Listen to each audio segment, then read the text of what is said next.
And today's guest is none other than Brendon Burchard. Now, I know a lot of you are going to be excited for this episode. Brendon is one of the top coaches in the world, an incredible speaker, an incredible author. But most importantly, I want to share something with you.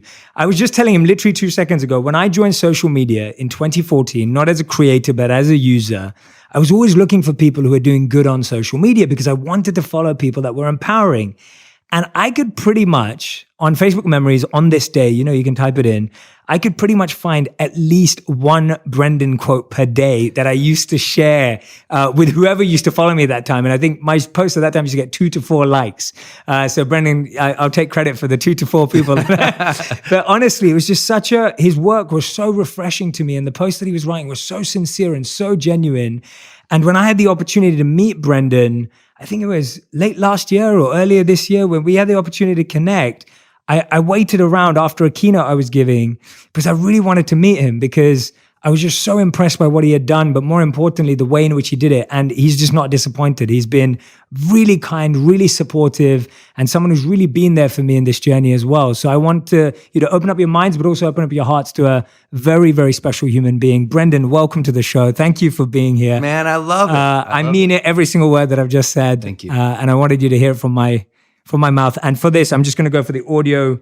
Brendon Burchard is highly recognized as the world's leading high-performance coach.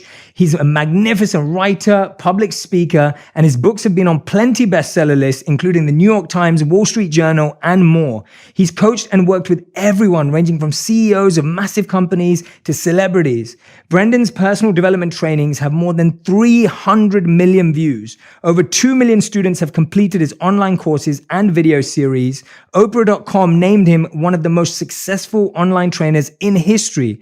And he's also had 28 7-figure online launches. His list of accomplishments goes on and on and on. But the most important thing is he's a true man of service and living an incredible life trying to help others. Brendon, thank you. Thank you, brother. Man, thank you. I appreciate that. No, I mean it. You're truly, I think we always have this feeling of you want to meet people, and I'm sure you had them too. And you're always hoping that when you meet someone, they don't let you down. Yes. Right? Yes. And I'm an optimistic person. So when I meet someone that I've been aspiring to meet, I'm always hoping that they're going to blow me away even more. That's my hope. And when I met you, it felt that way. So I just want to say thank you. Thank you. You too. Yeah. You too. It was so funny because we were running in so many similar circles, and our friends were like, hey, you guys don't know each other? You should meet up. And thank you. Shout out to Lewis for introducing us and making sure that connection happened.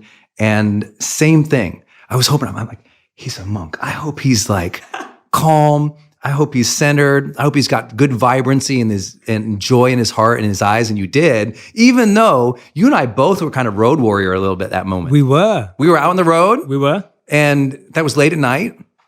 And we just were chatting and just, when you meet people and just your vibrant and enthusiastic part of you that comes out, right? Because you and I already do that for life and a job. But then when you meet somebody it draws you out more. I was energized that night. So, really? I thought you were just always like that. I think you are always like that. You have great energy. But I'm happy. Yeah. I'm living my second chance at life. Yeah. So for me, after a big car accident when I was younger, every day is like bonus day. So I'm already reverence for life. I'm happy-go-lucky. But there are people who have an aura and a vibrancy, and everyone listening, they know that. There's those times, there's just some people who you're around, it kind of makes you pop and come alive, and you smile a little more, and you were that. And I was like, oh, that's what I wanted from meeting Jay Shetty. I wanted to be like that, and you were. So thank you, man. Let's actually start there. I wasn't going to start there, but now that you've mentioned it, I want to start there. I want my audience to hear that story from you. Yeah. Because I think that everyone's either had one of those moments or they're going to have one of those moments. Yeah. And I want everyone who's listening and watching right now to either be prepared if they're about to have one, or maybe not even wait for that to happen. Yeah. And for those who have had it, to really use it to their advantage. So let's start with that accident that changed your mindset, that changed the urgency of life for you. Yeah. I'll give the takeaway because it's a little bit of a long story. I know it is. The takeaway is at the end of our lives, if we have a moment of cognition, we're going to lay there in bed and we're going to ask questions about our life to evaluate whether or not we were happy with it. And what I've always suggested to people is maybe don't pretend you're living your purpose unless you know the questions you're going to ask at the end of your life. How do you evaluate it? Because otherwise you're just kind of living randomly. But when you know, I'm going to evaluate my life this way at the very end, now every day you can wake up with intention. Now every day you get to wake up with purpose, which is why I love the name of your show, because that's my thing too. It's like this deep connection to some type of purpose so that at the end of our life, we're happy. There's no regrets. There's no sadness. There's no, oh my gosh, why was I this way? Or why did I wait to do that? And my unique story is that I got that gift at 19 years old. The story is my girlfriend and I from high school, we were high school sweethearts, and like the super annoying kind, like we became like high school sweethearts, and we were the make out at the locker and, stop it. You ever have that couple who stops hanging out with their friends because they get so much lovey-dovey? That was us. We just so fell in love with each other. We stopped hanging out with friends, stopped doing anything else, fell in love. She wanted to go to college. I was just going to do like landscaping. I mean, I was going to do like art projects on this. I didn't have a real ambition to go to college yet. We went to college together, shared a U-Haul on the way over, lived in the same dorms, signed up for the same classes, had the same friends, like the whole 9 yards. Like literally our life was completely intertwined. And then at the end of that, or in that first semester of school, she discovered beer and other men and cheated on me. Wow. And I don't know if you've ever been this way, but when your whole identity is wrapped up in a relationship and then the relationship falls apart, you fall apart. 100%. That's what happened. I fell apart. I fell mentally, emotionally, spiritually, completely apart. Couldn't get out of bed. Stopped going to classes. Friends deeply concerned about me coming over, trying to motivate. Let's go out. And I was like, I can't. I just would lay there and like cry, basically. And like two things really changed my life, which I didn't realize till later. One was I was a reader. Like I'm really happy about all the accolades I've gotten and everything else, but the thing that has driven my life is I love books. When I meet with people, I want to talk about books. I love books. And so I was still reading. So here I am depressed in bed. And I remember this is like several days after I'd planned suicide. Full on, not like thinking about it, wrote the letter, made a couple calls, and had planned to end my life. Laying in bed, super sad, opened the school newspaper, and there was an ad in the school newspaper. So I'm reading. Second thing that changed my life was marketing. Here's this ad, full page ad, white sandy beach, turquoise water, blue sky, green palm tree, and across the top, like the best headline ever for a young man in pain. The headline across the top said, "Escape." And I was like, yeah, summertime job, students needed, Dominican Republic. Wow. Now I'm in Montana at the time, at the University of Montana. I don't even know. I've been to Montana. Oh yeah. I don't even know where Dominican Republic is, but I know she's not there. So I'm like, I've got, so take the job. We basically become glorified tour guides for an entrepreneur who works down there who we knew. And my friend Kevin and I, we hop in the car one night and we go to return where we were staying. And we're going down the shore at 85 miles an hour and Kevin is driving. And we came upon the corner that, here in the US, especially LA, would, U-turn shaped yellow sign, slow down 15 miles an hour, but developing country, new road, no sign. So we go around the corner and Kevin immediately like grabs the wheel, Brendo, hold on. And he cranks it. And I didn't know then was what happened was emotional, spiritual, mental, make believe, who knows in my mind of what happened in the next couple of minutes. But when you're sliding in death's doorway, you have questions about life. And it comes through as a feeling. Like, cause at first it's like that brace, that terror in a car accident, there's a piece of that. If you ever think of it, like, you don't want to die. And if you've ever been in a car accident, that weird slow motion thing happens. So that's why I said, I don't know where it was, because it's like the super slow motion. And I felt this brace and I really felt and sensed this, like, did I live? Did I live my life? Later I can think about because of course we want to know, did we live vibrant and free and a lot, our life? But at that point, I'd lived her life. I'd lived my parents' and professors' lives. And I really hadn't been living, I'd been thinking about taking my life. We went to, the car slid sideways off the road and we hit this little retainer wall and it popped us up into the air. and I hit the side of my head. And I started seeing all these images of these times in my life when I was surrounded by people that I loved. And it was like these scenes, these just beautiful. It wasn't omniscient. It wasn't like a near-death experience per se. It was just these beautiful scenes when I could see family members and everybody else. And because at the end of your life, you think about who you're going to miss and who's going to miss you, which triggers this other question of, did I love?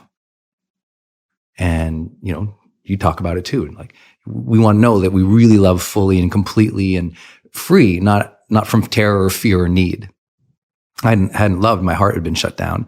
And I always say to people, it's like, you have to be careful we've been hurt, because we build up these walls to protect ourselves. We put on the mask, or we get, serious and stiff. But when you build up that wall to keep out the bad guys, you also block out the good guys. Mm. And in our own self-protection, we block out the very things we really desperately desire, which is connection. Car hit the ground, rolled several times. I got knocked out completely. When I came to, Kevin is next to me in the driver's seat, screaming at the top of his, just terrified. His eyes are wild like an animal, and a huge chunk of his head is open. And there's just blood everywhere. This fear is like, what's going on? But I'm like in shock. He crawls outside the driver's side window. I go to get outside mine, but I can't. The car is smashed on me. And all I have is this hole that used to be in the windshield. I push myself through, and I stand up on the hood of the car. He's screaming, but I'm in this thud, hollow, I don't know how to describe the shock. And I looked down and I saw on my body, I'm covered in blood. And this just terror hits me. Remember, at 19, and I feel life draining, literally physically out of me. And I just remember life feeling like it's draining away. And I just remember looking at my feet, which was covered in blood. And I just thought, did I even matter? Did I even make a difference? Was there a reason I was here? And, oh man, it was the worst because I didn't feel like I did. And then I looked down, and the blood was going off the hood of the car, and there was a glint, there was a sparkle in the blood. And I didn't know what it was. It was reflection, so it made me look up. And there was this bright, big, beautiful moon that night that I didn't even see earlier. And it was like this arresting connection. I just felt this connection, and I felt like, it was almost an immediate sense of grace. I was like, I'm going to be okay. Mm. I almost felt like I was told I was going to be okay. And so I call that like my life's golden ticket moment, because I felt like the big guy upstairs, because I believe in God, reached down and handed me like life's golden ticket. Here you go, kid. You're still alive. You can still love. You can still matter. But now, the clock is ticking. You lucky young man, you're still alive. And my whole life, I was just like, in that moment, I remember literally looking up at this moon, and I didn't know what the feelings were at the time, because I've had a lot of time to think about this, obviously 23 years ago. And I just remember thinking, I will earn this. And I felt that next breath is like, I'm going to be okay. Kevin and I don't mean to ruin the story for everybody, but I survived. It's like, I'm okay. I'm alive. Kevin survived. Lots of cuts, bruises, and broken bones, terrified kids. But for me, what I took away with it was both the reverence for life, the appreciation for life, the timing of life, that the clock is ticking on all of us, but also this desire I want to earn it. Like, I felt so blessed. I felt like I got away with it. You know what I mean? Like, how did I skirt death? I want to earn this. Mm. So in the hospital later, I was thinking about those feelings, and I was like, oh, wow. I kind of asked myself, did I live? Did I love? And did I matter? And it really hit me. I thought, that's a gift right there. Those are the questions I'm going to ask if I'm ever going to die. Did I really live my life? Did I love others? And did I make a difference? Did I matter? And so I decided, remember, I'm 19. I decided at 19, I said, every night I'm going to go to bed, I'm going to ask those 3 questions about my day. So I've asked those for 23. Tonight, I'll go home and I'll ask that same question. 23 years every night. And people go, how do you do so much? I go, when you live your life with intention and purpose, you can get a lot done. Because the nights that I can't say yes to those questions, it's not like I hate myself or I'm sad, right? But the nights I can say yes, I sleep well. And so I've had this simple mission, like I love your mission, make wisdom go viral. Mine has been maybe more depressive to tell people, you're going to die. So how about this? Figure out the questions you're going to ask to evaluate your life. Mine were, did I live, did I love, did I matter? Yours might be, was I a great brother? Was I a great mom? Did I build a movement?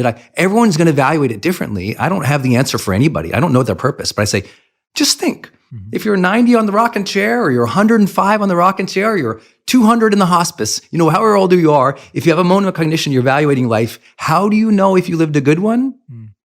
Now wake up every day with the intention to do that. Live good so you're happy with the answers at the end. That's awesome. That's so beautiful. Thank you for sharing that in such a profound and moving way as well. And what I love about that and how you've translated that into what you do now is that I think a lot of us are gifted, like you said, the golden ticket, are gifted with golden ticket moments. Yes. Some are more extreme or less extreme than what you described. Yeah. And it doesn't really matter where on the spectrum it is. We all have those moments.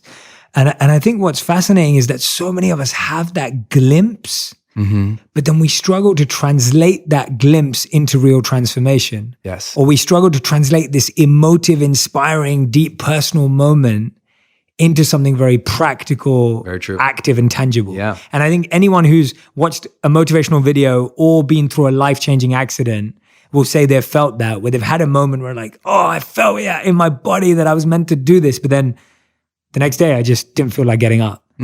Tell me how you started to form the habits that were needed for you to live this every day. And you've already taught us one beautiful one, just like the one you just said, but how were you able to really take that through and start developing a world and a life to live up to those questions? Yeah. I mean, stage one was I was honest that I was a hot mess. Like I came back from the accident and I'm like, I'm a mess. I've been depressed. I was going to kill myself. I'm sad. My grades suck. My friends are kind of like losers, not in a judgmental way to them, but in how I wanted to feel. They made me feel bad about myself. And that's why I think a loser isn't what they've accomplished, it's how they make other people feel. Two different things. They made me feel bad. And I thought, I don't have it together. And that began my great and long-term committed search to studying psychology. Because I'm like, why do I think so dumb? Why do I feel so bad about myself? How do you overcome, depression? How do I deal with this sadness? Why do I still have so much hatred in my heart about something that happened so long ago? Like just all this, like people say forgiveness. How do you do that? So I started reading everything in psychology first. Then I came into personal development. And then I got into spirituality. Then I got into leadership development. Then I got into business. It was every single thing of like, how do I change myself? So much so you and I have this shared history. We both worked at a consulting company. Absolutely. I was a change management consultant because I spent literally from that moment for the next 6 years studying change in some way or another, studying psychology, studying political science, studying organizational communications and management to see how do people change? And so I became infatuated. So in personal development, I studied like Dale Carnegie and Napoleon Hill and Earl Nightingale and Zig Ziglar and Jim Rohn and Marianne Williamson and Debbie Ford and Louise Hay and Wayne Dyer and Tony Robbins and just Brian Tracy and anyone I could get my hands on there. In psychology, I got into Carl Rogers and Abraham Maslow and Alfred Adler. In political science, I was studying this person. In philosophy, I was going down the rabbit hole and I was just eating and absorbing it and asking the questions every day. And trying to live it. And the most important thing that at my time, I said, you know what? I want to learn to be confident. I want to learn how to communicate well. And I want to learn to have great relationships. So I studied those things really intensely and I just tried them. And I was so good about making little goal sheets and trying it. And that was the year I also began my monthly goals. So on the first day of every month, to this day, I write a personal goal and a professional goal. That is outside of all the things projects I'm trying to achieve. The personal goal is something like be more patient this month. And every day I look out on the way out, I put on the door. I'd walk out and be patient. No matter what my other goals or objectives were, that was like the defining personal theme. So I created monthly challenge themes for 23 years. Patience have come up a lot of times. It's like joy has come up a lot of times. Yes. Staying centered has come up a lot of times. It's not like I have ever achieved. No one achieves personal development. Agreed. Or purpose. Mm-hmm. Agreed. It is like an intention and a dedication. And so that's where it started. And by studying all that, it gave me the edge. I really believe when you are a student of life, especially in psychology and philosophy, you get the edge. Because when people are having problems, you can see perspective around it. And once you have perspective, you got superpowers. Because most people are trapped in their problems. And if you have perspective of how people have solved or managed these things in the past, you have superpowers to people. They can't believe, like, how did you know to say that or that? I'm like, I read that in a personal development book 10 years ago. And that made the big difference for me. Wow. It made a big difference. So it's just reading. I mean, I read a book a week for 23 years. I love that. Never missed. That's not true. 4 times in my life I missed. 2 of them were in the hospital. So that's it. Oh, wow. I'm a reader. And then I try to apply it. Yeah. And then the ultimate challenge is I made my career about it. That forced me to develop skill. When I was a consultant first, then I became a coach, then decided to become a researcher and a writer in this field. I had to prove my chops. There was no just talk about it. It wasn't posting on Instagram because I didn't have that. It was, can I sit in a room with an executive and change? Yes. Can I get the change? Can I sit with a high profile athlete who's in trouble with their behavior? Can I get the change? Can I sit down with a person who wants to start a business and give them that confidence they need? Like whatever it was real-time challenges for so long that fortunately that experience helped me. Yeah, absolutely. And I love what you're talking about because I think we have such an answer obsession today. Like we're all looking for the answers. We're all trying to find the answers. Yeah. And actually what you're saying is the emphasis should be on the questions, finding the right questions to ask. That's it. And then finding where to find the answers to those questions, which led you into psychology and led you into political science and led you into philosophy and led you to all these places. Yes. Because you were asking the right questions. Yeah. And I think there's such an answer obsession today we want the answer. We want to know how this works and why it works. But we've just got to go deeper into asking that question more sincerely, more genuinely. And so much more comes from that because you just feel inspired by that question. And what you mean by student of life, like when you're a student of life, it means you're questioning. That's it. Right? That's what it means. Like what else does it mean? Talk about questioning. Like I had been doing seminars and coaching for 6-7 years at a really high level. But I was wondering, I'm like, is my stuff right? Is it true? Am I one of these guys who just talk? Like, let me super test it. So we did research. I teamed up with a researcher from University of Pennsylvania's Positive Psychology Department and researchers at UC Santa Barbara. We conducted the world's largest study of high performers of all time. Like no other study has been this big, this comprehensive, this deep dive. 190 countries? 190 countries. Yeah. I mean, millions of data points. And the reason, because no one would spend the money on it. I was like, I'll kick this. Let's figure this out because I want to know that what I'm doing is precise and academically validated. But I only bring that up because the first habit that we discovered of high performers worldwide, and high performers tend to be the top 15% of successful people in whatever field that is. And usually, and that's the broad 190 countries. In the US, it's the top 3%. Hands down, the habit that really changed their trajectory was this habit called seek clarity. Notice it doesn't say get clarity. Yeah. High performers seek clarity. I'll give you an example. Yeah, please. Like with Oprah. I've had the blessing of working with Oprah. If you have a meeting with Oprah, when she walks in that meeting, her first thing she asks is, what's our intention for this meeting? Now, lots of executives walk in meetings, they just start the meetings. She's seeking clarity of what is this about? And you take an underperformer in the work world or at your job, they just bumble in and they're like, okay, let's just do it. High performers go, what is this about? Where does it fit in? What's the priority? They're asking themselves questions constantly and not questions of self-doubt, questions of clarity. Like who could I be? What's my best self look in this situation? That's a question high performers ask.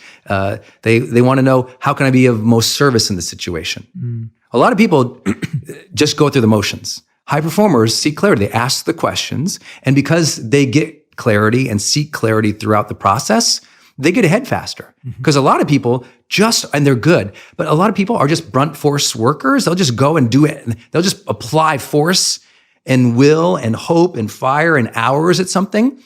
But often they're running in the wrong direction. Yeah, absolutely. High performers, it's like in directions. Some people will drive for 50 minutes. Other people will pull aside in 5 and go, hey, where do I go? That's the high performer, and they're going to get there faster and succeed in life. That's seeking clarity. And that sometimes feels scarier to do because you have to open up yourself to vulnerability, not knowing. You feel like you're not intelligent now, or the other person may perceive you as different. Like how do you break that barrier of like being okay with saying, I don't know and I want to find out? How do you break that? Because I think for so many people, even raising their hand at an event or going up and really asking a question. I used to say to people all the time, I was like, when you see someone you admire, stop asking for a picture, ask for a question. It's like, ooh, I love that. You know what I mean? Like, because you get asked for pictures all the time. And I'm like, why? If you had a moment, like, let's just imagine, let's take Oprah. You have a moment with Oprah. Are you going to ask a picture or are you going to ask for a question? Yeah. It's like, it's that there. And if I meet you, it's like, going to ask for a picture or am I going to ask Brendon for a question? Yeah. You studied 190 countries and the top performers. Yeah. I'm hoping I would ask you a question. Yeah. And I think, so how do you get there? How do you get to a point where you wire your brain in such a way that you break the fear of, I'm scared of looking silly. I'm scared of looking stupid. I'm scared of looking like I don't know, and actually recognizing that's a strength. Yeah, I would say maybe not the most popular answer. I go to the fear. How are you going to look silly or stupid? You're not going to ask questions. And you're going to end up in the wrong place. And people are like, why didn't you just ask? Like, follow the fear. If the fear says, I'm scared, I'm going to look stupid by asking questions, like, well, let's flip that. Because if you don't ask questions, you're definitely going to look stupid. You're definitely going to end up in the wrong place. Yeah. You're definitely, you're manifesting the very thing you fear by not doing the thing that you're scared and being, you don't want to be vulnerable about. Yeah. So I think first, I'm always a guy, I'm like, pay attention to the research. If the research clearly says, like I'm a little bit scientific in my mind that way. I'm like, if the research says clearly across 190 countries and some of the most successful people on the planet, they ask more questions and they're intentional and thoughtful about that, then start monitoring your questions. Because what most people will do, and you know this, a lot of their questions are horrible. Why do I suck? Why don't I fit in? Why don't I have what she has? What's wrong with me? Yeah. This is what people do ask. Right. If people listen to their thoughts, a lot of their thoughts are negative questions. What's wrong with me? Yeah, wow. You're already asking questions. It's just the quality of your questions are probably pretty low grade. So now we need to first more actively seek and ask questions, be vulnerable about it, pay attention to the quality of questions you're already asking. And what we found in the research, which was really easy for people if they want to draw the circle out or draw these circles out. It's specifically, we went to the research and I interviewed 300 of the top high performers in the world, not for a podcast, but like in real, like structured academic style. And here's what they tend to be more clear about. They are more clear about self, social, skill, and service. And here's the breakdown of that. Self is they have an intention of who they want to be.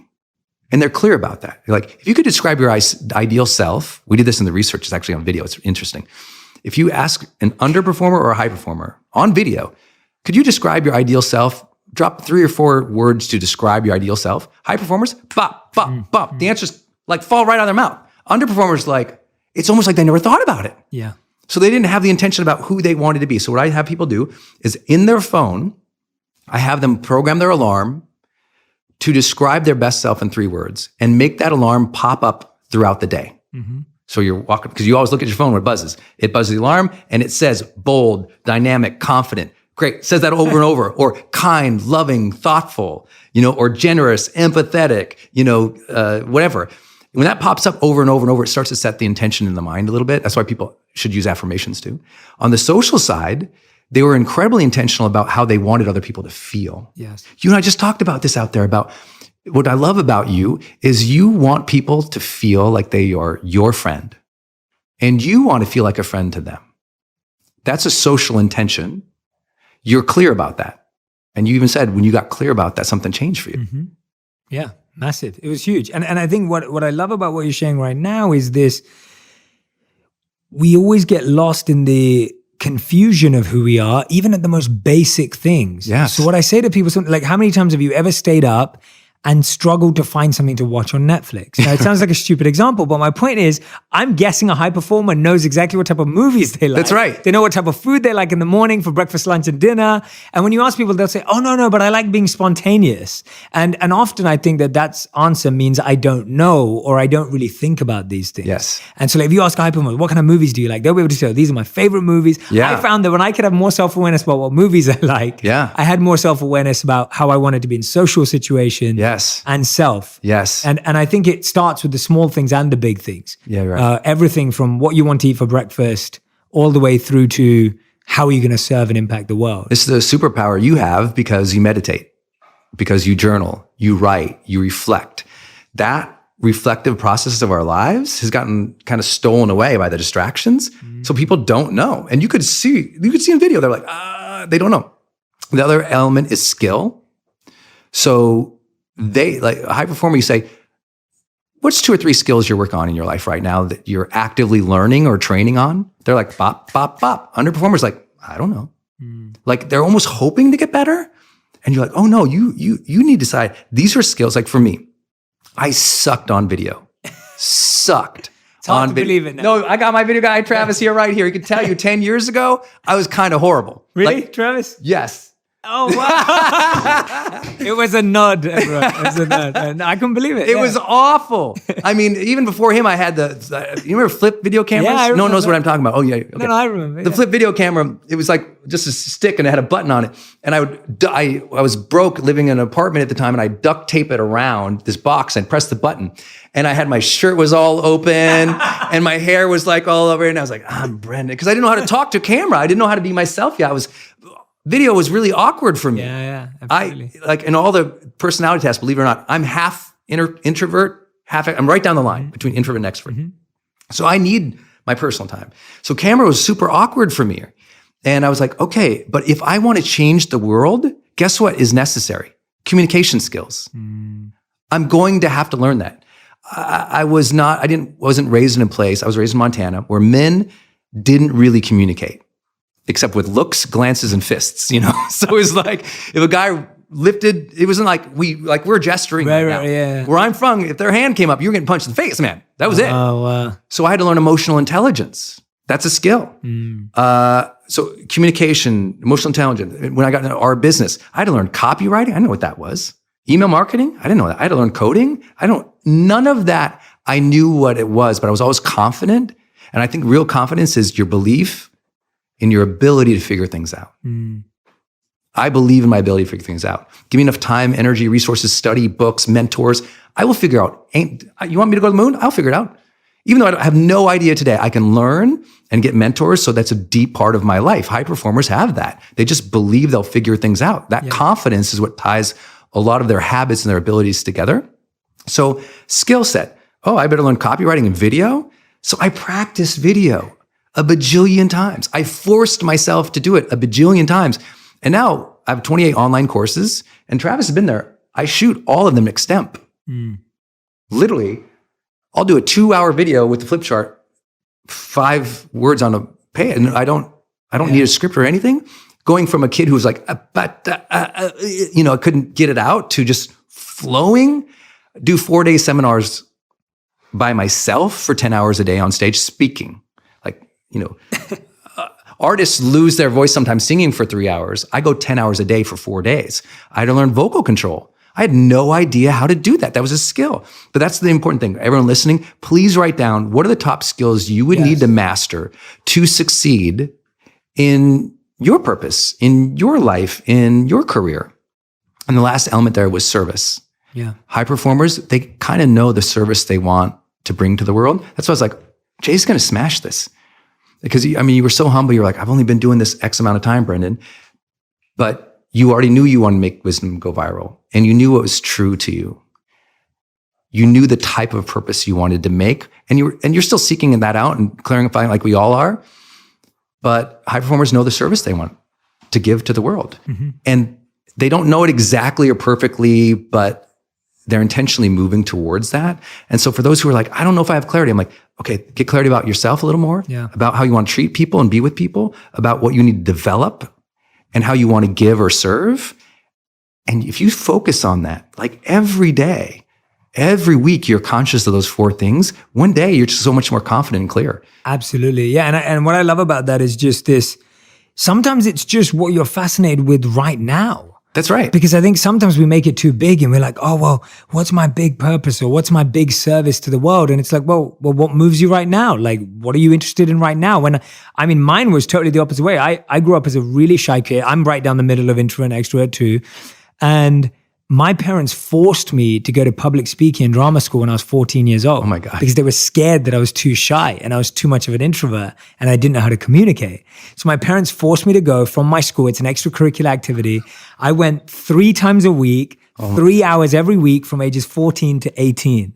Wow. The practice, the exams, like we were examined on reading a paragraph from a book with tonality and being able to bring a story to life just through words and visuals. And then being able to, there was this thing called impromptu presentations where you got a subject 5 minutes before you had to go in and talk about it. Love that. And you'd be able to talk about it and you couldn't say anything that wasn't true.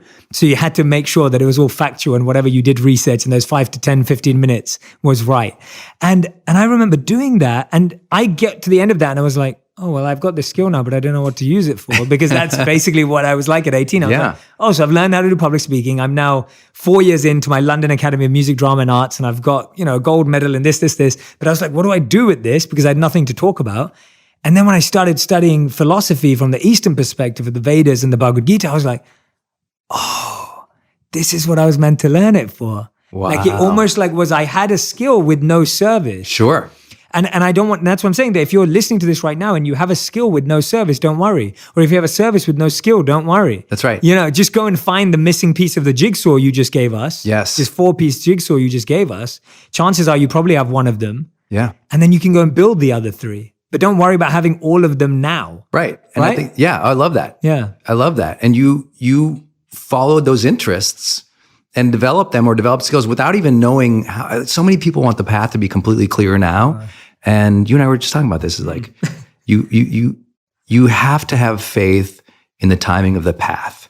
You have to believe that serendipity will appear when it's supposed to appear, that purpose will reveal itself sometimes in one battle and sometimes in another battle, sometimes in this game or this thought or that activity.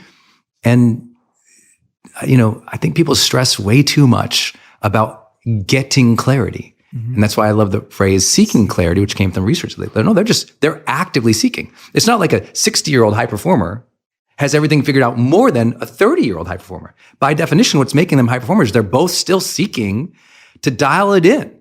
Like you and I are going to be dialing it in our whole lives. Sometimes it'll be a shift. Sometimes it'll be a total break. But that doesn't stop for anybody. No. Just doesn't. No.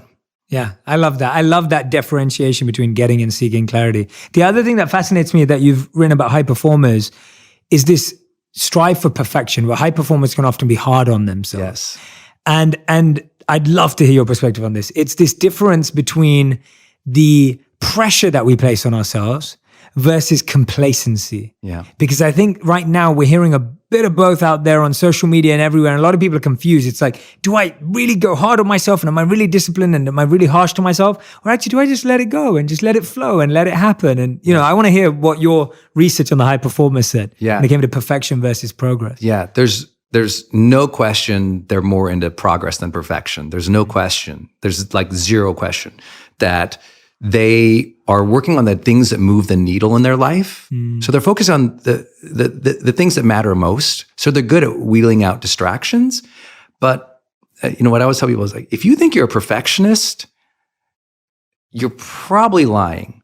And the reason that is, and that people hate when I say that, but if you look it up in the book, in the dictionary, it's like perfection. Like if you actually look up perfection or to perfect, it comes from that root word to perfect. To perfect does not mean it's done. To perfect means two things happen in that connotation of to perfect. First, it has to be an iteration or a start, or it has to be done in first draft. To perfect it means take it from being done, being released, being out there, being where you feel like it's a start, and then to perfect it, to keep working on it, to keep iterating on it. And what perfectionists always say, here's what they really say. Well, I haven't started yet because I'm a perfectionist and I'm only going to do it if I can get it completely right. No, you're lying. There's a difference between perfecting and being fearful. Yes. And what most perfectionists are is they're scared. They're scared to start and scared not to get it right. So they don't even begin. Yeah. A real perfectionist is so in friggin' motion. They're perfecting, they're beating it up, they're iterating, they're dialing it in, and they are active at it. To perfect requires an active improvement. And most people who say they're perfectionists are actually dead stop fear. Yeah. And so I'm just be clear about where you're at. Yeah, absolutely. No, I think that's great advice. I love that advice because I've always had a rule since I started that all my videos are 70% complete. So that's my rule. Yes. It's 70%. That's all you're getting. Yeah. There's words that I say wrong. There's fumbles. There may be a few mistakes here and there. The editing may be slight, but it's my rule was 70% because that journey from 70 or 75 to 99 could take decades. Yeah. You can never, I would never release something. And I remember in 2016, after my first ever video, one of my first videos that went viral, I actually got so scared because it was almost I have to live up to that now. So I remember not creating. Yeah. And so I went from creating one video a week to creating one video a month. And guess what? I learned less. I was engaging less to connect with my audience, to understand what they needed and what I was giving. Yeah. And I was trying less ideas, which meant that I wasn't learning. You weren't learning as much. I wasn't growing at all. I wasn't progressing. And the world was being taken from getting more beauty from you. Which came from a place of not thinking like that, which came from a place of not trying to be perfect. Exactly. The original video that did well came from a genuine place of just wanting to serve and trying to figure it out. And then all of a sudden, we're not serving anymore. So good. And so I was like, okay, this doesn't make any sense. And I was like, actually, and then last year when we started making more videos, I can honestly hand on my heart say that when we started doing 3 videos a week, I started to learn so much more. Yes. I was like, I really like it when I write like this. And I really like it when I create like this. And the audience really responds when I share it this way. And I was learning so much more. Yeah. And I was feeling more fulfilled by making more mistakes, but learning more. And so my mistakes increased. Yeah. But your learning increased too. Which was a much more fulfilling place to be, even though it was tough at times, but it was fulfilling. I love that. Yeah. I love that. And if you guys are listening, you're thinking, this is just 2 podcaster guys jamming about how it's so easy to get started. Let me share with you this. One of the higher performers in the world, Jeff Bezos, who started a little company called Amazon. Tiny. He talks about this idea that he and executive team makes decisions when they have about 60% of the information. So I'm 10% above Jeff Bezos. So yeah. I should bring down. But you think about that for a minute. Yeah. Wait a minute. A person and a team that could get all the information in the world, what they do is they're moving forward, even when they don't have everything. And what perfectionists do, what they don't realize is there's a difference between perfection. Remember, perfection is to perfect, in motion, iterative, moving. It's active. What they also can't admit sometimes is the real struggle is they're indecisive. Most perfectionists, they actually know the next moves. And I'm like, go, SWAT team, make it happen. Release it. Drop it, do it, go. And I'm cheering them on. I'm like, go. For everyone listening, you need to know high performers are decisive, not because they are I know everything and I've got clarity. They know if they don't drop it, if they don't release it, if they don't do it, they can't iterate it and make it better. They can't learn, just like you said. And worse, they can't be of service. Because when you're in silence in your life, and you're in silence because of fear in your life, not silence like the way you and I talk about it in a positive way, being still and silent inside, that's a positive thing. But when you are in silence in a way in which you are suffering because of fear, you are not going to be able to serve. You have to be in motion to serve. You have to release things to perfect it. You got to be decisive. Almost everybody listening, I did this course with the Oprah Winfrey Network called Your Next Bold Move. And that language of being bolder, everybody listening probably should do that. And not because I'm saying, carte blanche, everyone should be bolder. I'm just saying carte blanche, everyone should be bolder. Like they should. Yeah. Like be bold. Like for me, bold is, we just did the influencer event. Mm-hmm. I think you were sitting there and Travis was sitting there and they were like, why don't you just ask your friends? You have all these people who they've learned their careers from, they'll help. Just ask them to come and speak. Mm-hmm. And being bold is asking sometimes, not just taking some huge action. It's asking for help. I wish as a 19-year-old kid, I could look back and say, hey kid, man, you're going to kill yourself. Ask someone for help. Tell someone what's going on in your head. Raise your hand. Like admit it, be vulnerable. And I didn't know that. That would have been bold. That'd have been bold, been vulnerable. And bold doesn't have to be SWAT team, take down the world. Sometimes ask for help, put yourself out there and know you'll figure out, you'll catch that clip, you'll figure it out, you'll get it going on, you'll improve, but move. Yeah. Like the world needs action takers right now. It desperately needs it. We have a lot of sideline, conversationalists, a lot of sideline, judgment. We have a lot of people not in the arena, and we need more people in the arena, in play. We can't keep pointing and blaming and saying, this is wrong, that sucks, and everything, but we're not moving our feet forward and demanding change, creating change, fighting for the change that we want. Because we think, well, I don't have the perfect plan, so I don't have anything to fight for. Oh no, you have values, you have passion, you have interests. Fight for those. You have a project you believe in at work, talk about it. Stop waiting for the perfect time to bring it up. There's not going to be a perfect time. Bring it up. You believe in someone and you want to help lift them up, do it now. Don't wait for the perfect time. It's like we've gotten too sedentary in not just in our physiology, but in our actual actions. A tweet is not an action. Like you got to move. You got to make things happen. And I think that's what high performers really inspired in me. Because if it sounds at all like I'm being preachy, I'm literally just sharing what I learned from these high performers. Because the truth is, they were more bold than me. Doing the research, I was like, oh, okay. I got up. They were more clear than me. They were more energized than me. They were more productive. Everyone thinks, well, Brendon's got it all figured out or whatever. I'm like, no, I'm a student and I'm just reporting what I heard from the field, y'all. And I want you to take some of this stuff in. They had habits that allowed them to succeed beyond normal people. But here's what's beautiful about high performance, and this is really important. There's success, but in the way we measured high performance means you succeed beyond standard norms over the long term while maintaining well-being and positive relationships. That's the hardest part. That's the hardest part. That's why I love your podcast. Because so much of what you come back to is relationships. But high performers don't burn out relationships. They don't take people for granted. In fact, it's like Booker T. Washington taught us, there's two ways to exert strength. One is pushing down, the other is pulling up. And high performers, they're the pulling up kind. That's why high performers also don't report being lonely at the top. One of my mentors, Brian Tracy, said, if you're lonely at the top, you did it wrong. But high performers, because you're lifting people up, it's almost like you have a chorus of people, right? You got a tribe. You lifted people up along. You were generous with people as you rose. And that's what our research, what became so famous about high performance habits was we could measurably prove long-term success and say, wait, you can have long-term success and maintain your health and your relationships? That's possible? Because most people think you have to compromise. You got to become a jerk or you can't work out. Yeah. That's or not you true. Can't be married, or you can't have a long-term relationship. Or you can't have kids. Yeah. Or you tell all these stupid stories. Or you have to come up from a certain thing. The other thing that was really pioneering that got us into a lot of academics and corporate is we measurably showed high performance is not strongly correlated with age, gender, nationality, I love that, personality, competency, years on the job, or compensation. And every time someone wants to argue with me, I just go to basic common sense. I'm like, okay. They're like, well, of course, rich people or highly compensated people work harder. I'm like, oh no, have you ever worked for a lazy butt boss?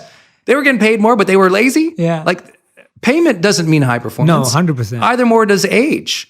We got old people outperforming young people and young people outperforming old people. Where you're from, there's high performers in every given culture. And it's not because their personality, because you have introverts and extroverts. people who are open, people who are neurotic, people who have no anxiety, people who have tons of anxiety. But it's the habits that they are following, the road about high performance habits. That's what it was. Because we measured 100 different performance variables, and it came down to these 6 high performance habits. And I loved it too, because I was wrong. Yeah.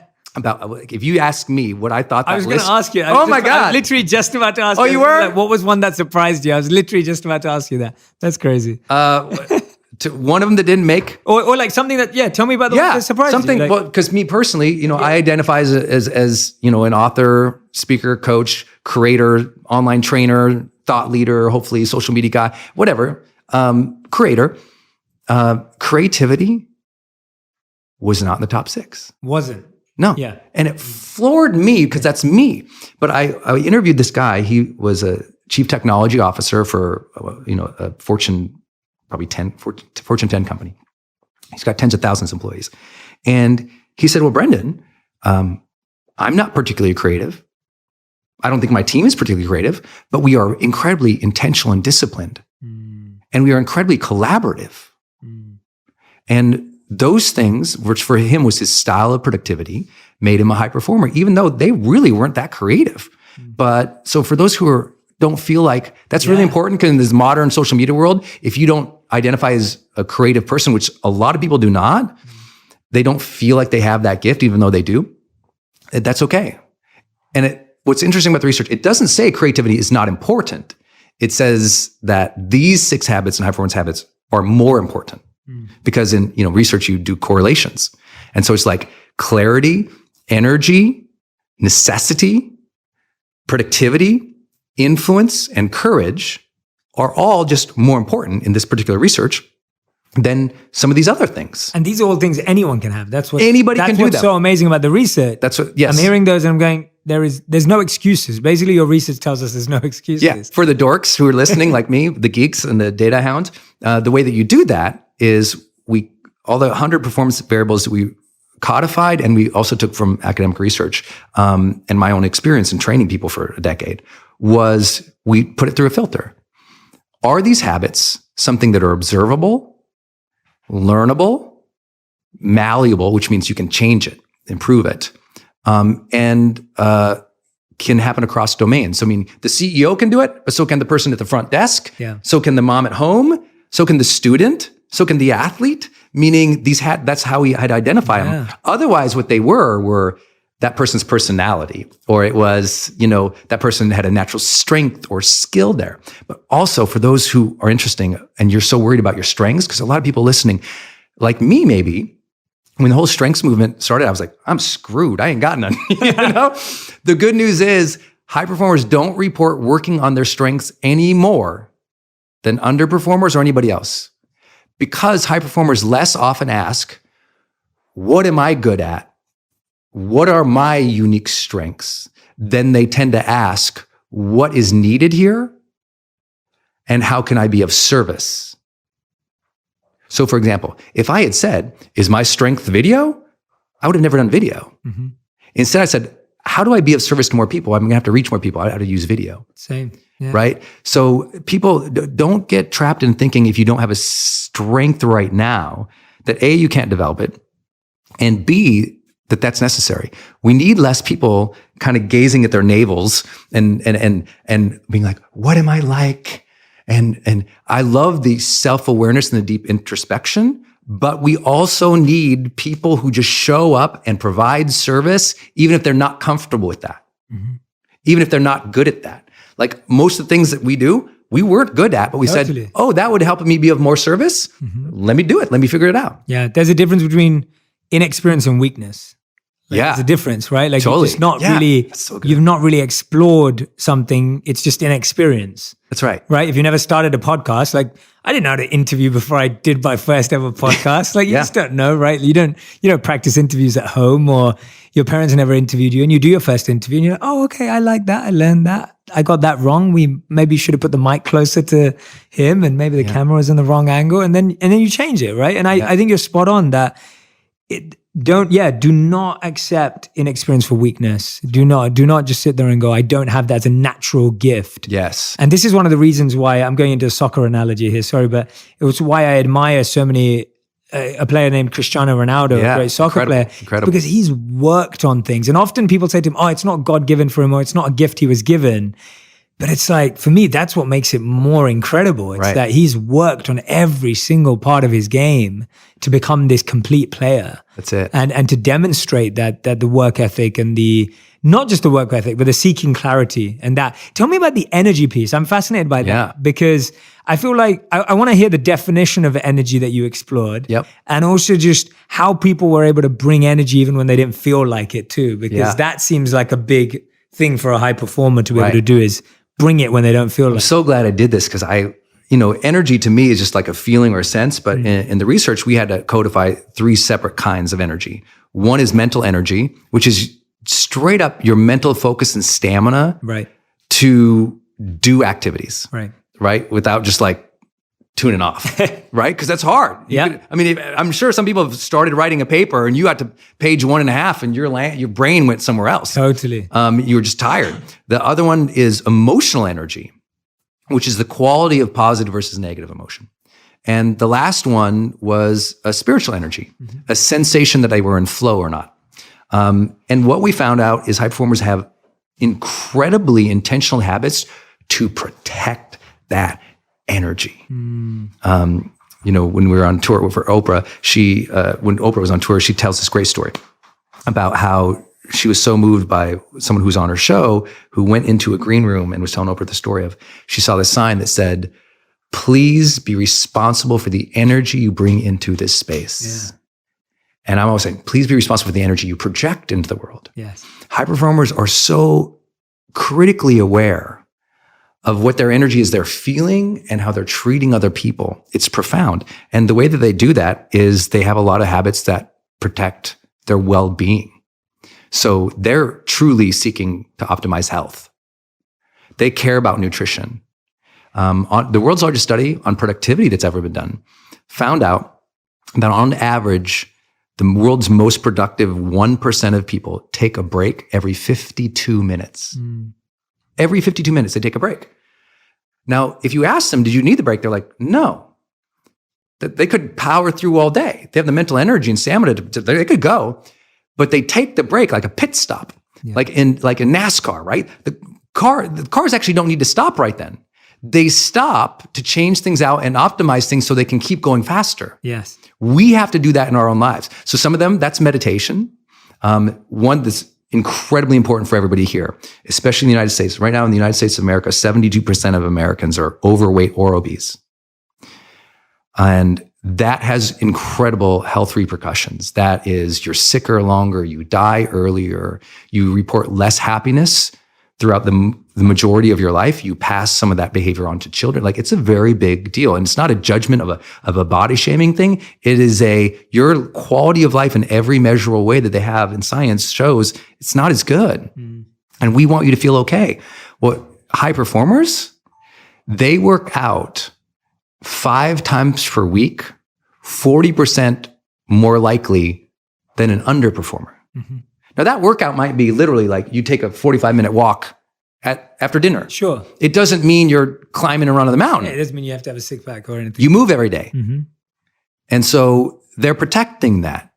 I think that's what's really important. They have active lifestyles, not because it's easy, because they know the alternative of burnout and fatigue will hurt their performance. Yes, exactly. Every new NBA guy I've ever worked with, they want to party. They want to rip it up. They just got that check. They're a superstar now. They're on the phone with me, Brendon, and I'm like, don't. You got a game in 3 days, dude. This is an easy thing. If you care about how you show up in 3 days, and that's what I always tell people, how you feel right now is going to ripple into 3 days. Like, we know that from research. Like, your nutrition today actually affects 3 days of behavior. That's profound. We don't get that. No. And then when you measure it out over longevity studies, no, it affects your whole lifespan. So it's wildly important. And the most research, and you're even more familiar than that research than I am, is is the absolute importance of having a mental game in which you meditate, pray, nap, or just close your eyes for a few minutes every day to recenter a little bit. A lot of fatigue and headaches are actually visual.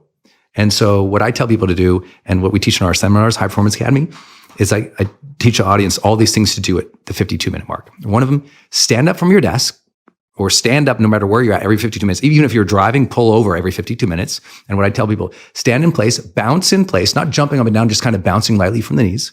Close your eyes, because visual fatigue is a real thing. They've shown visual fatigue also hurts creativity. So close your eyes, bounce, and take 10 deep breaths. In through the nose is one, out through the mouth, 10 times, while bouncing in place. The bounce is moving the lymph around your body, circulating the blood, refreshing your brain. Most brain fatigue is also tied to blood flow. So we just got to move, 100%. Dancing in place. Breath is tied to all chi, all energy, all life force. Closing the eyes lets the brain literally reset. It's profound. That's why meditators don't do it with their eyes open. Like it's like there's a whole other level that happens. And I mean, you're way more familiar with the research. No, it's beautiful. It is. What I'm telling people is it is necessary. Yes. If meditation is your thing, pray. Pray ain't your thing. Close your eyes. Close your eyes ain't thing. Take the afternoon nap. Yeah. Because why in the blue zones, they tend to take a nap after lunch. They live longer. That is a reset. Tension in my mind, release the tension in my body. And then when I sit back down, I go, what's my intention? And what is the absolute best use of my time by the end of the day? Reset, go back to work. I do that every hour. It's why I'm so annoyingly productive. It's like, I love that. We should do it right now. You want to do it? Yeah, let's do it. You need some water? So first, we just start with a reset, this is what I mean by bouncing. Yeah. We're just going to do this. We're going to sway our arms forward and back, close our eyes, 10 deep breaths. Go.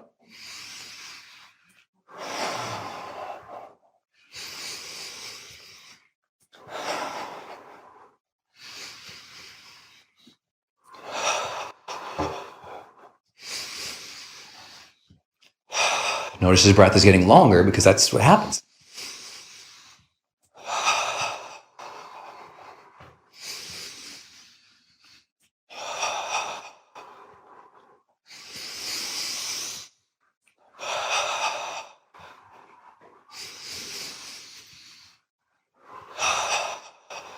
One more. Okay, now just shake it out. All right. That's just the breathing. I love it. Already you're coming back. That's great. Yeah, right? Now we're going to do Qigong, which is a cupping activity. They call it cupping for casual. And all we're going to do is we're going to activate the meridians of our body. For those who don't believe in meridians of your body, all science shows that there's nerve endings on your skin, right? So if you don't believe in, this is chi, then you believe in nerves. And we're just going to open up our body. It's like, if you tap your arm, you feel that energy. 100%. Right? And we're going to do that to our whole body. Amazing. Okay, so Qigong. Yeah. So we're going to start with our fingertips. So cupping means you take positive intent and energy. A lot of the masters will teach, like, put a color, like blue or green or a vibrant color for you here. And we're going to cup. What means is we're going to lightly tap, and we're going to go from here all the way up. Okay, and then what we're going to do it here, and we're going to do here. We'll do here. We'll do here, and then we're just going to do one right here, which is a huge meridian in the back, right here. Everyone's got lower back pain. Yep. So we're just going to start here, like this, and the intention is take a nice deep breath in, nice deep breath out. This is where everyone outside your studio is going, what are they doing? Like, what? Burchard shows up. I'm like, what is happening? So we do this. I do this every 50 minutes in a plane. I love it. You release your shoulder, release all the tension in your shoulder, and really strong. Okay, now from your waist, we're going to move up. You're just moving up 1 inch at a time. Take a nice deep breath in, right when you get below your armpit.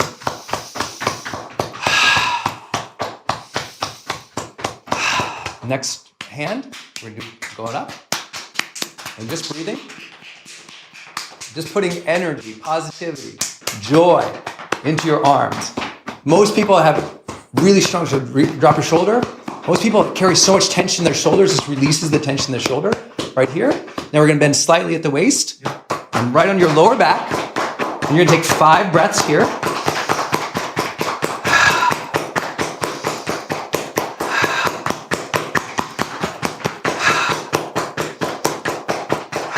stand, close your eyes, bounce 5 more breaths. Sway your arms.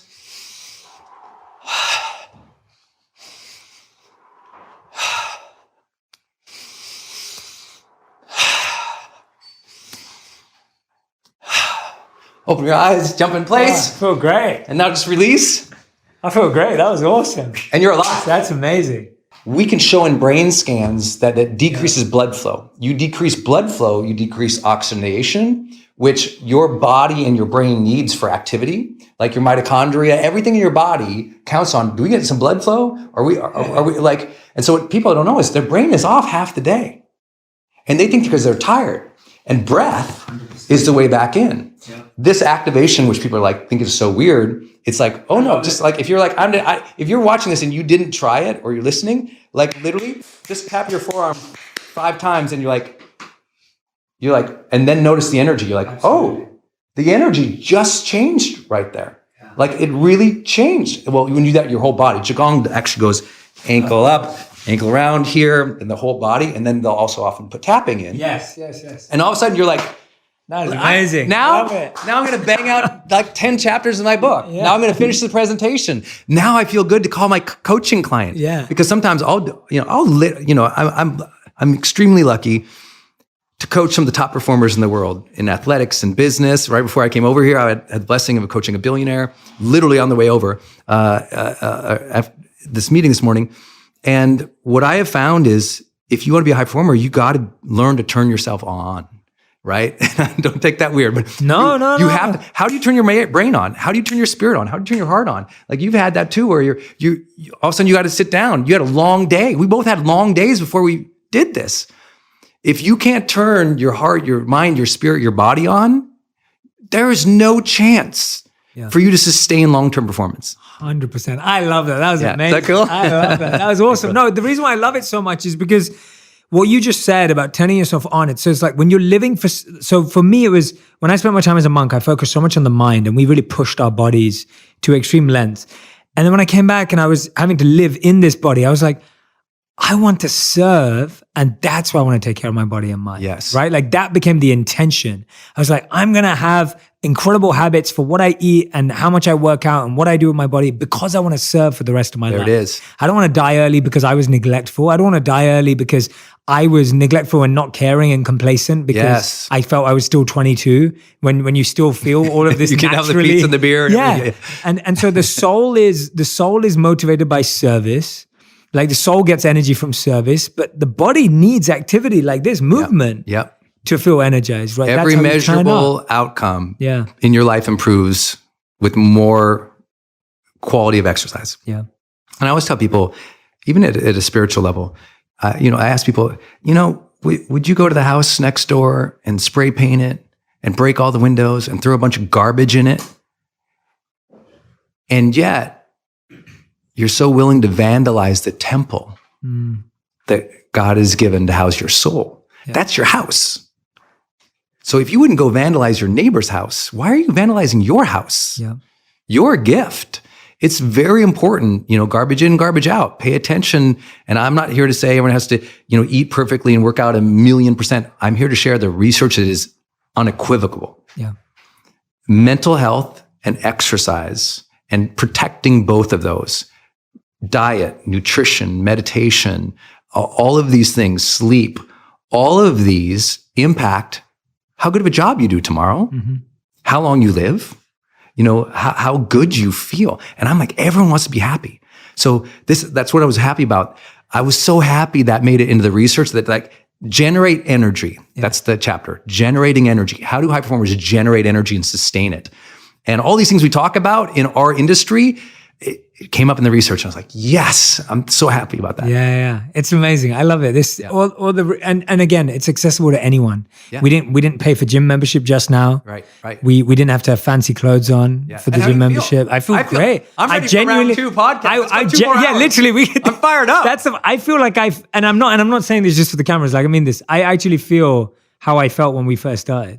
Yeah, right. It's got that, it's great. And so it 100% works. I love it. Recharge. Yeah, 100%. Every 50 minutes. And Trav's been backstage with me for 10 years, or he's been setting up video in the other room and he hears that. Like, I always do it. And it's like, because when you watch the volume of online video I've done, whether it's YouTube or our online courses where most of my video is, it's like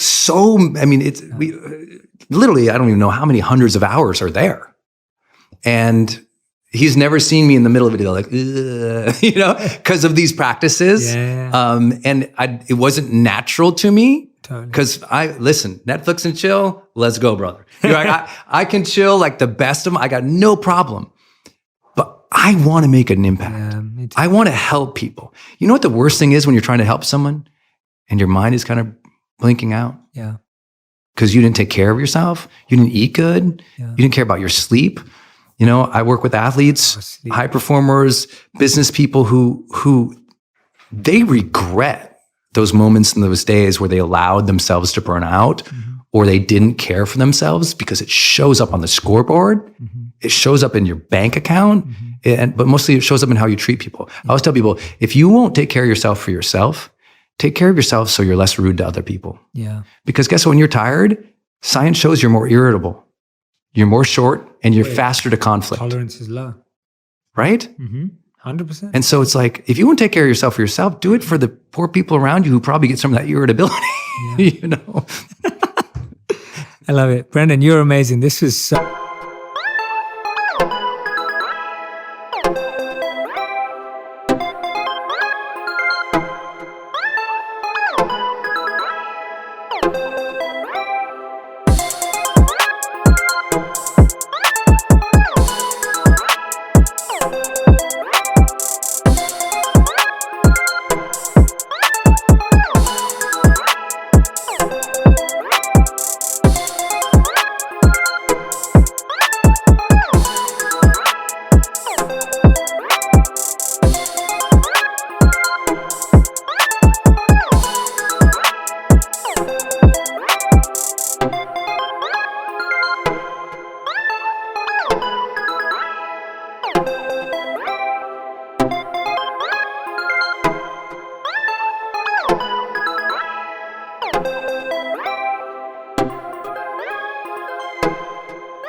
so much fun. Honestly, this has been so much fun. Yeah, this is great. And I'm glad you had us do that activity. I wanted to. Me too. I want people I feel better. Yeah, I feel better, but also I want everyone listening and watching to know that, you can pick up such simple, beautiful tips and insights just by watching. Now you can play that part of the video over again and again and again. Yeah. We'll turn it into a little Instagram video, so that'll be fun. But it's just such an easy thing that anyone can pick up and literally refocus, get back in the zone. And like you said, it's like when you want to serve, you want to be at your best. You don't want to be at your worst and you're trying to push yourself. And I genuinely hear this from so many people who I know are genuinely trying to give their best and serve. Yeah. But they feel drained at the end of the day. Yes. Because they're just giving and outpouring and serving and loving and caring and supporting, and they're just going for it. Yeah. And at the end of the day, and I've been in that place before, where you just feel drained. Yes. And I started to realize I didn't want to feel that way anymore, because that wasn't the badge of honor of service. No. That wasn't the badge of honor that I've really given today. And if you believe in associations, I do, yeah. If you drain yourself every day in service, which a lot of people do, at the end of the day, you're burned out and you're tired. At some point, your body and your brain, your spirit and your soul, you don't mean to, starts associating your purpose with that feeling. Wow. Whoa. And one day you go, maybe your psychology goes, maybe the purpose is wrong. And it forgets, no, it's the behavior that's leading to a feeling that doesn't feel good, but your brain doesn't know sometimes, and it puts them together. And now you question your purpose when really you're tired. Yeah. And so let's do burden. Yes, and now you do the math. Okay? Because we've all done that. Everyone listening has done that brunt force, because the human body is unbelievable. We can go years of burnout. It's unbelievable. Other animals would not put up with this nonsense, but we convince ourselves that it's okay. No other animal does that. I mean, well, salmon do it. They swim till they die. Okay, I'm sorry. Some animals do. But humans, we're super unique that we psych ourselves into this. But here's the issue. A, you will probably burn out your service because you won't feel good about it. But think about high performers. They go so much longer providing great service. But here's the trick. If you do the math on what I talked about, break every hour, take an 8-hour workday. High performers, they're not smarter than you. They're not better than you. They aren't more lucky than you. It's not their age, their nationality. But one of the things they did during an 8-hour workday, they took 8 more breaks than you did. They took 8 more breaks than you did today. That's why tomorrow they show up more clear. That's why next week, when you're in the meeting and it's time to brainstorm and you're fried, you come up with nothing. It's that gal up on the whiteboard who wrote down 20 ideas because she's still fresh. That's not because her disposition. She's probably a high performer who took more breaks than you. We think breaking and pausing and refreshing is failure. Sharpening, yeah. It's the own, oh, I love that sharpening. I've never used that. I love that sharpening. It is sharpening. It is the NASCAR at the pit stop to make it go faster, to make it win the race. And so it's so funny when you say high performance, everyone goes, well, they just out hustle. Actually, I'm like, oh no, they actually seek harmony more than everybody else. They look for that. They're trying to optimize their time, their harmony, to manage their energy so they can perform longer. I want to do this until I'm dead. Yeah, me too. I'm one of those guys. Like, I found my purpose. Me too. I want to help people live, love, and matter. To get there, they got to achieve their goals faster. They got to use their voice. They got to help other people. They got to live an authentic, vibrant life. And that's what I want to help people do. I'll do that till I'm done. I'll do that till I'm done. So I got to manage myself. Yeah. I do those 4-day seminars by myself on stage for 10 hours. I was like, how? They just think, well, Brendon's an Energizer Bunny. If you saw me backstage, I'm doing that Qigong. Yeah. I'm protein shaking it. I'm stretching out every night. I'm doing the ice baths. Yes. I'm changing my behavior from heavy lifting to more cardio to get the lung capacity 2 weeks in advance. I'm diligent about exactly what I eat at the 4-day events. I sleep at the same schedule. Like, everything is literally set up for me to perform 10 hours.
Hours a day on stage for 4 days by myself.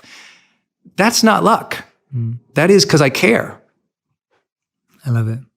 Brendon, we end every interview with a final 5 rapid fire rounds. So this is 5 questions, 1-word answers, maximum one sentence, right. Maximum one sentence. Okay, so that's good. The first question is, what was the last kind thing you did for a stranger? 1 word. Oh gosh. Or 1 sentence. No, it just came to my mind because a dear friend had a big loss in their life. And I just sent them a voice text and said, if you need me on a plane, if you need an hour or 2 to have a conversation, you're the type of person who's always the giver and always striving. And caretakers very rarely ask for care. 100%. So I'm here. Love it. Okay, question number 2. Oh, I'm sorry. The answer was, sent a voice text, but I sent it 7 days in a row. Okay. Same one. Different one. New voice text for 7 days in a row. A lot of people say, I'm here for you. I was like, I hound them. Yeah. I love that. Okay, question number 2. What's a lesson you find hard to teach others? Patience. Nice. Okay, question number 3. What's the one question you ask yourself the most? You've told us a bit about this, but Outside of did I live, did I love, did I matter? I ask, what level of presence and energy am I holding and creating right now? We call it line trigger. In high performance, like anytime I wait in line, like Starbucks or I'm waiting in line, I always, what level of presence and energy am I right now? It makes me cue in. I love that. Okay, question number 4. The one belief that took you the longest to really put into practice. The one belief that took you the longest to put into practice.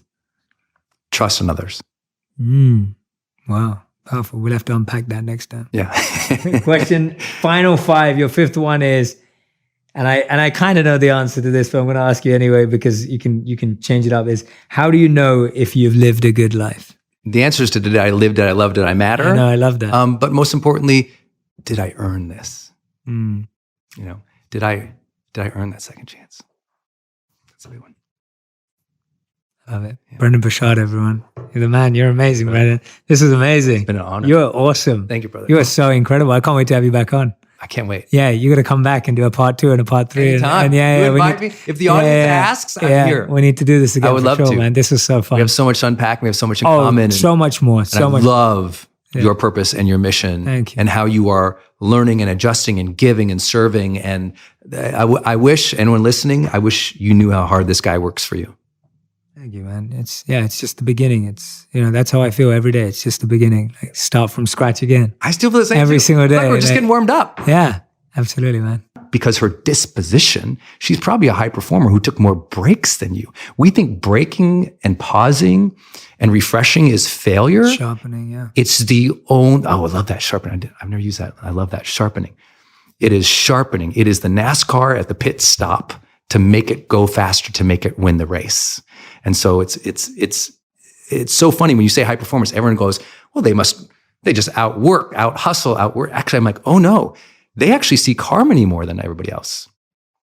They look for that. They're trying to optimize their time, their harmony, to manage their energy so they can perform longer. I want to do this until I'm dead. Yeah, me too. I'm one of those guys. Like I found my purpose. Me too. I want to help people live, love, and matter. To get there, they got to achieve their goals faster. They got to use their voice. They got to help other people. They got to live an authentic, vibrant life. And that's what I want to help people do. I'll do that till I'm done. I'll do that till I'm done. So I got to manage myself. Yeah. I do those 4-day seminars by myself on stage for 10 hours. I was like, how? They just think, well, Brendon's an Energizer Bunny. If you saw me backstage, I'm doing that Qigong. Yeah. I'm protein shaking it. I'm stretching out every night. I'm doing the ice baths. Yes. I'm changing my behavior from heavy lifting to more cardio to get the lung capacity 2 weeks in advance. I'm diligent about exactly what I eat at the 4-day events. I sleep at the same schedule. Like everything is literally set up for me to perform 10 hours a day on stage for 4 days by myself. That's not luck. That is because I care. I love it. Brendon, we end every interview with a final 5 rapid fire rounds. So this is 5 questions, 1-word answers, maximum one sentence, that's right. Maximum one sentence. Okay, so that's good. The first question is, what was the last kind thing you did for a stranger? 1 word. Oh gosh. Or 1 sentence. No, it just came to my mind because a dear friend had a big loss in their life.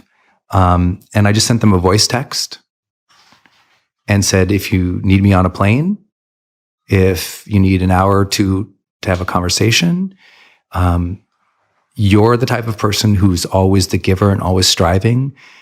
And caretakers very rarely ask for care. 100%. So I'm here. Love it. Okay, question number 2. Oh, I'm sorry. The answer was, sent a voice text, but I sent it 7 days in a row. Okay. Same one. Different one. New voice text for 7 days in a row. A lot of people say, I'm here for you. I was like, I hound them. Yeah. I love that. Okay, question number 2. What's a lesson you find hard to teach others? Patience. Nice. Okay, question number 3. What's the one question you ask yourself the most? You've told us a bit about this, but outside of did I live, did I love, did I matter? I ask, what level of presence and energy am I holding and creating right now? We call it line trigger. Yeah. In high performance, like anytime I wait in line, like Starbucks or I'm waiting in line, I always, what level of presence and energy am I right now? It makes me cue in. I love that. Okay, question number 4. The one belief that took you the longest to really put into practice.